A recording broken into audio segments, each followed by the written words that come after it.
पपिया ए जो का करे आई बड़े पपिया मतलब यही पपिया के पपी ले तो भुला गइलो। देखो आज हमार शादी बा ए जो नौटंकी मत करो। नौटंकी एबरा बॉक्सर आ रहा है एक को दे बड़ा बचाओ ले।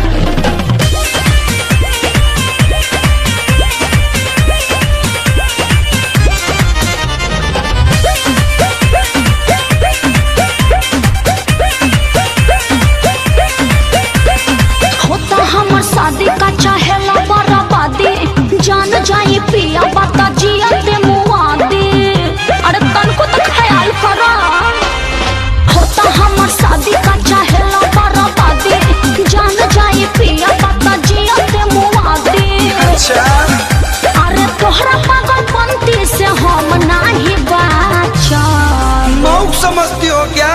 नहीं रोम नहीं टुकु टुकु कहब दुआर पूजा में नागिन धुन पर कूद कूद के नाचो। सही में नहीं रोम नहीं टुकु टुकु कहब दुआर पूजा में नागिन धुन पर कूद कूद के नाचो। तब तो ठीक है बा।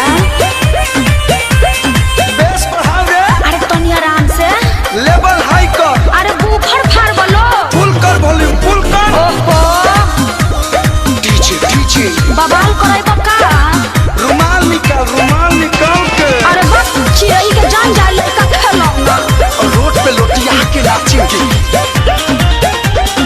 ई सब कुछ न कर जनी पगला के फेरा में पड़ ऐसे कठोर जनी बना टूट जाए शादी जाना तनी को तू डर।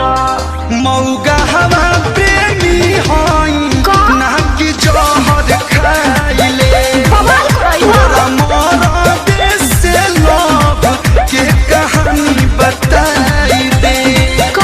अरे जाए ना ससुरबा भी दिल में तो है राखा। अरे तो भतार वजह से डिलीट कर दी तब नहीं रोम नहीं टुकु टुकु कहब दुआर पूजा में नागिन धुन पर कूद कूद के नाचो।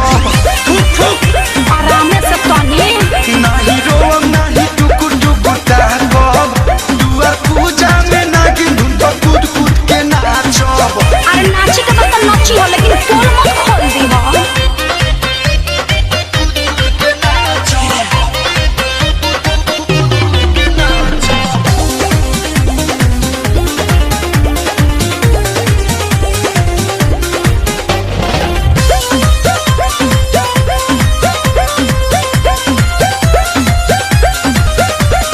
बाट मजा बुरे भला दोरे होई नहीं इतना हम बोरे पापा के मर्जी से होता के शादी कोइला बाटे हमारो जरूरी।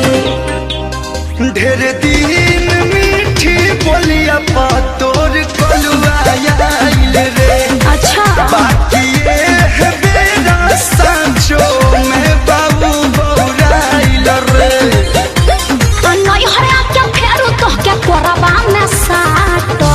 I don't like this बासी माल नहीं रोम नहीं टुकु टुकु